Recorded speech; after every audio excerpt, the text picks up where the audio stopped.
Olá pessoal, aqui quem fala é o professor Nemberg para mais uma aula de Geografia do nono ano, dessa vez fazendo a correção das atividades do capítulo 4, Comunidade dos Estados Independentes, Aspectos Gerais, beleza? E vamos lá, falando da Comunidade dos Estados Independentes, a primeira correção que nós vamos fazer são as correções da atividade da página 87. Vamos lá, para a página 87. 82, 84, 85, 6 e 7. 87 lá, o texto em ação vai ser referente, eu acho, à página 86. Comente, primeira questão comente a diversidade étnica nos países desse espaço pós-soviético.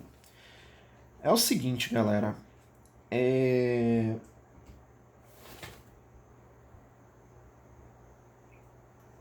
Esse espaço pós-soviético tem um único país que aponta menor diversidade étnica, é a Armênia e o Azerbaijão. Mas os outros países,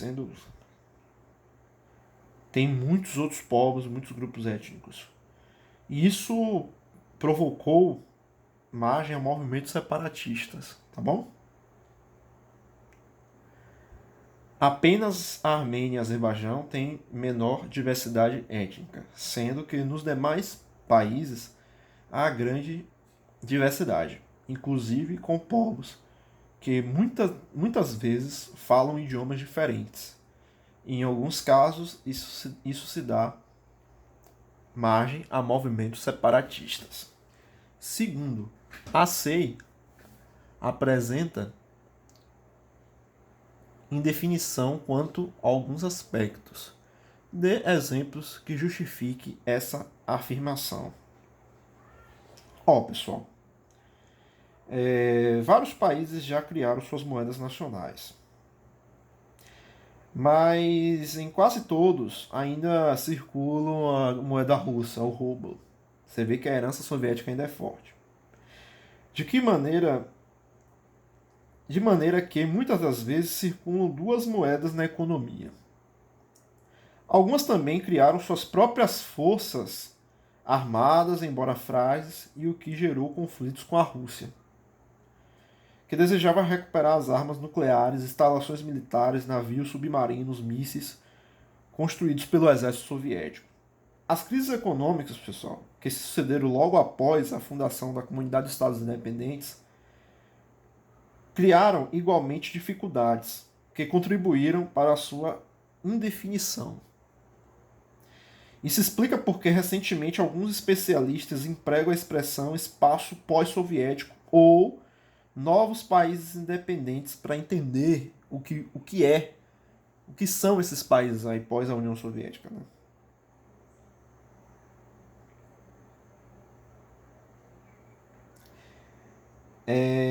Até o processo de reestruturação do capitalismo nesses países foi muito confuso, gerou muita crise, né?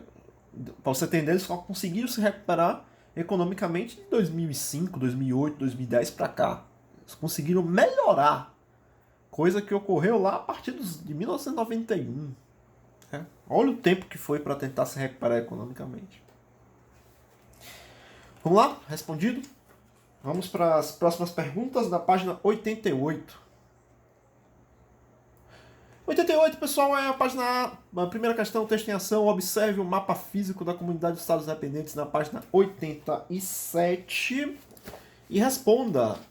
Letra A. Ao observar a distribuição das cores no mapa, o que é possível concluir sobre as altitudes do relevo? 87, as altitudes do relevo. Vamos lá? O que a gente pode concluir aí? Olhando o mapa na página 87.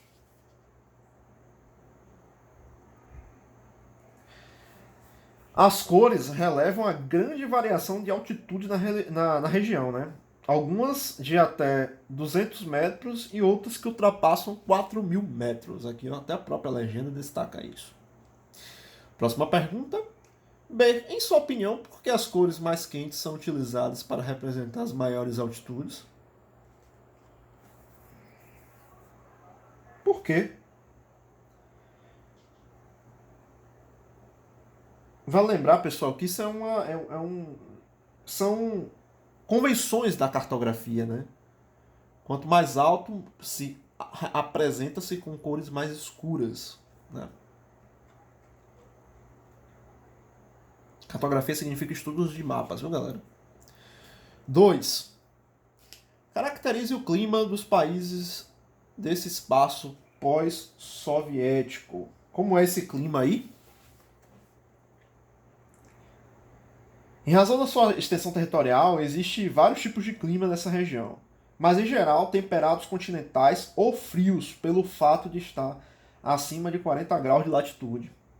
Os invernos são longos e registram temperaturas baixíssimas. No norte da Sibéria Oriental, os termômetros chegam a marcar 69 graus negativo. Além disso, o clima é seco. No Turmequistão e nas proximidades do Oceano Glacial Ártico, algumas áreas se transformam em desertos. Terceiro, como a agricultura da região é afetada pelas características do clima? Vamos lá.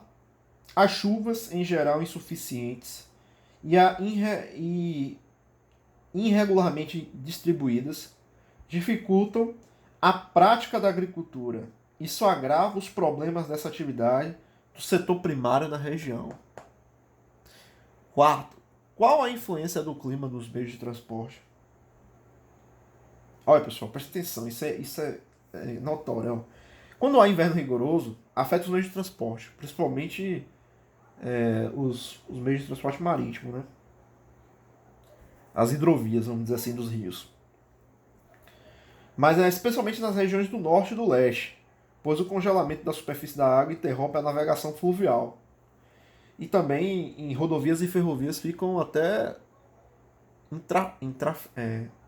sem possibilidade de tráfego, né? Vamos lá para as próximas perguntas. Agora as perguntas da página 90. O que foram os soviets e o que fatores favoreceram a sua formação? Os soviets, pessoal, eram os conselhos populares, ou também assembleias ou comunidade de operários, camponeses, soldados marinheiros, de origem de 1905, foram constituídos como um poder paralelo, como enfrentamento também aos governos, tanto do czar quanto do governo provisório.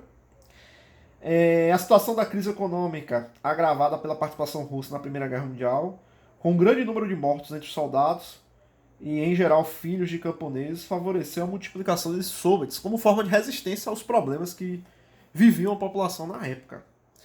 Segunda questão, quais foram as principais medidas tomadas por Lenin, líder dos bolcheviques, no exercício do poder? As principais medidas foi o quê? O processo de expropriação da propriedade privada, dos meios de produção, estatizando, né, a produção, a terra, o capital, etc., o banco, as indústrias e por aí vai, sob o controle dos trabalhadores, mas através da administração estatal. E além disso, confiscou grandes propriedades, né, tanto da nobreza como da igreja ortodoxa. Terceiro, por que os soviets, fundamentais para a ascensão do partido bolchevique, foram massacrados depois que esse partido chegou ao poder?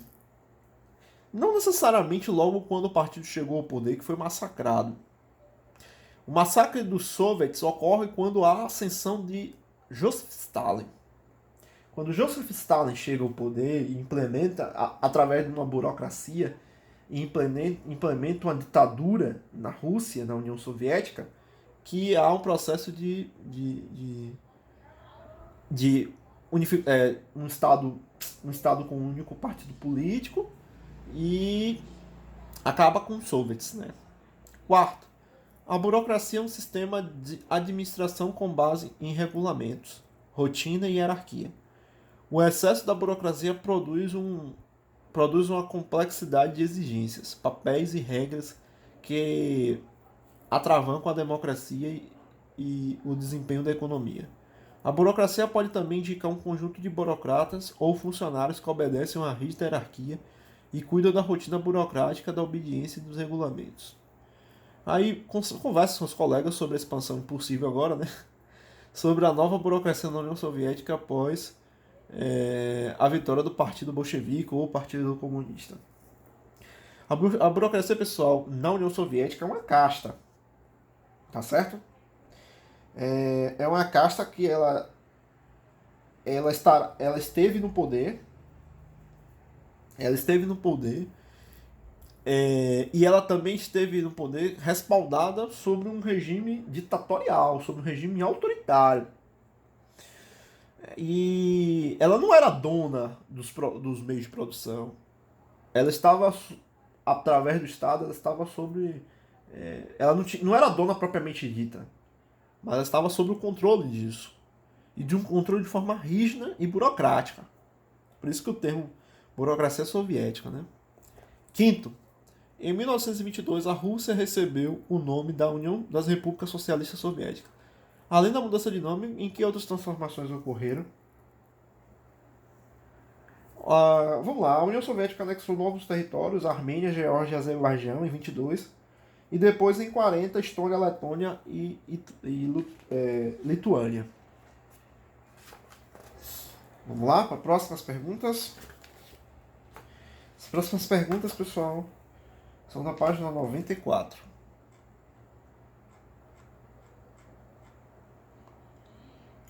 Em 1986, o governo soviético, pessoal, sob a liderança de Mikhail Gorbachev, iniciou uma série de reformas políticas e econômicas.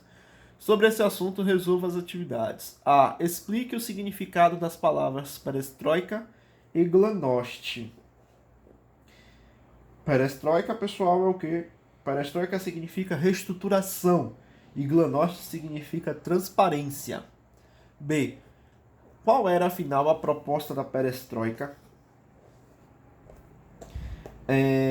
Pessoal, é o seguinte, a perestroika tratava-se de uma proposta econômica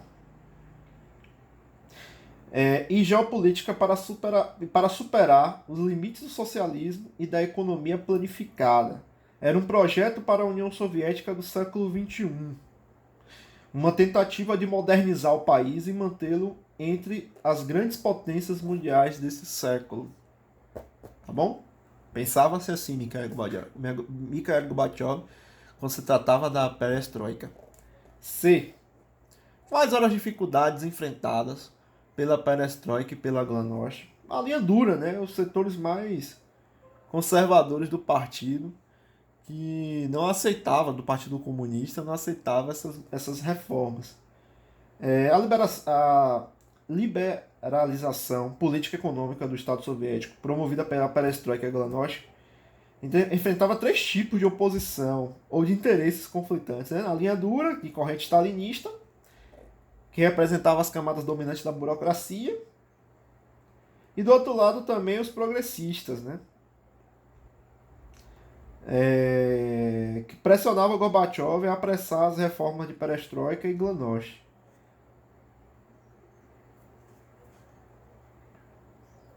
Certo? Segundo, sobre o fim da União Soviética, responda as questões. Quem representava a chamada linha dura da União Soviética?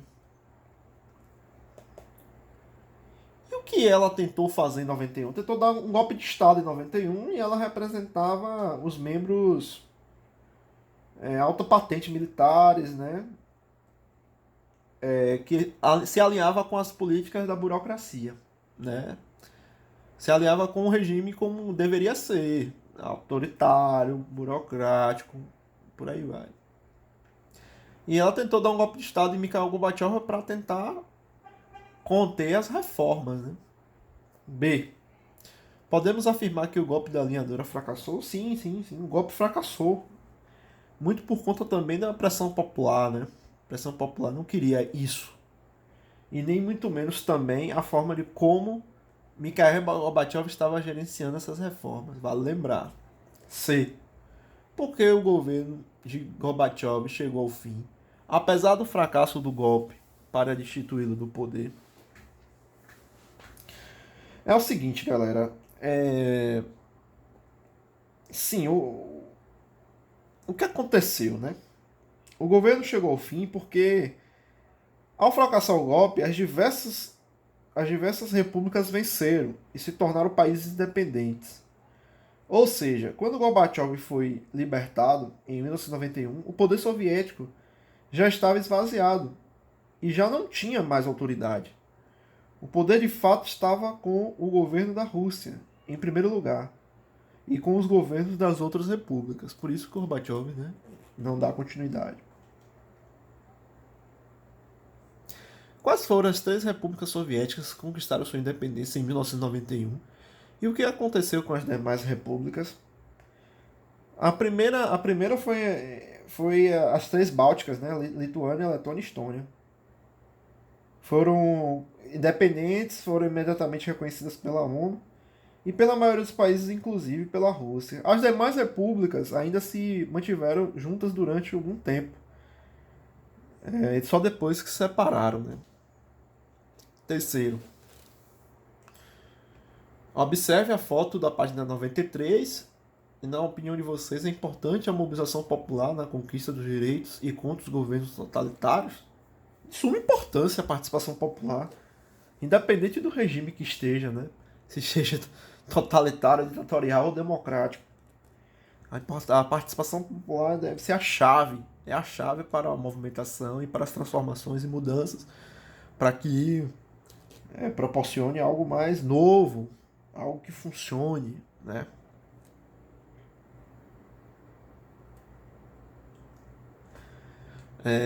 Quarto, com base no quadro da página 96, responda as questões a seguir.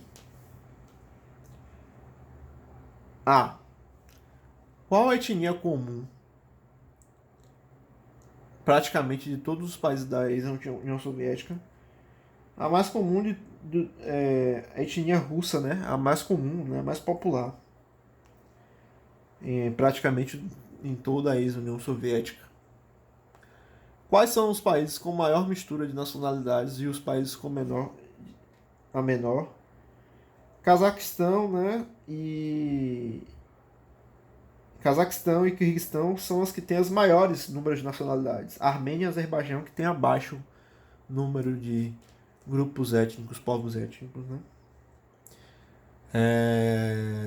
Levando em conta o fim da União Soviética em 1991, com a independência dos 15 países, contando as nações bálticas, você acredita que a política do liquidificador de Estado foi bem sucedida?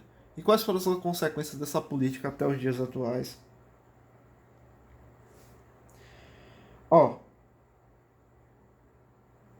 Se analisar, não foi tão bem sucedida assim, exatamente porque essas antigas repúblicas procuraram sua independência em relação à União Soviética. Todavia, na atualidade, há uma grande mistura étnica e de nacionalidades nesses povos, com exceção da Armênia. E costuma gerar muitos conflitos e muitas vezes até movimentos separatistas. É confuso dizer se foi ou não. Que até hoje também não há um consenso nem mesmo entre os próprios países que se tornaram independentes, no interior dos próprios países que se tornaram independentes. Vamos lá, dando continuidade. Agora as correções da página 98. Primeira questão, luta da Ásia Central, Rússia versus China. A. O governo russo tem preocupado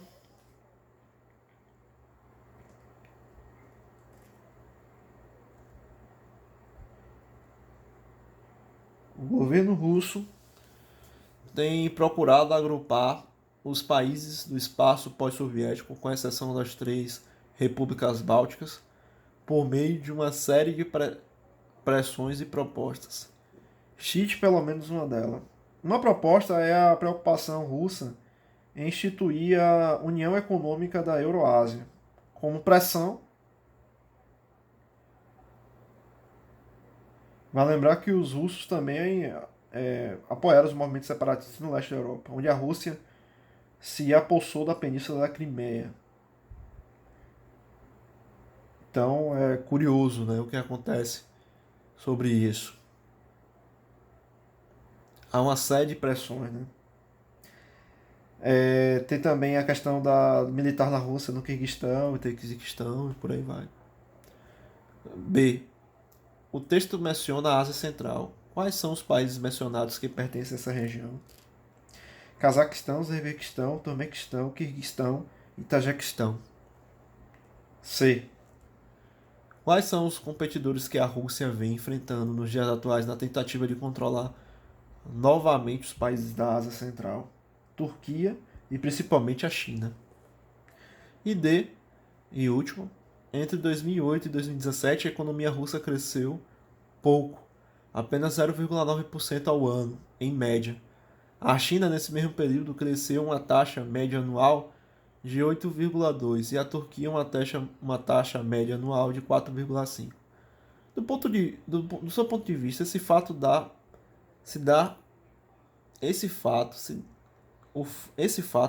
a esses dois países alguma vantagem frente à Rússia no que se diz respeito à aproximação com os países da Ásia Central? Sem dúvida, né, pessoal? Porque quando há um enfraquecimento da economia, quando há um enfraquecimento de promover novas relações econômicas, de expandir o mercado e por aí vai, você também perde o respaldo político, você também perde sua influência política, né? Então, isso faz com que, de fato, tanto a Turquia quanto a China se aproximem dos países da Ásia Central. Então, é basicamente isso, pessoal. Terminamos a nossa correção. Agora, a próxima aula vai ser sobre o capítulo 5. O capítulo 5 vai ser sobre, ainda dando continuidade à comunidade de estados independentes, agora se tratando de aspectos regionais. Então, é basicamente isso e até mais, pessoal. Tchau, tchau.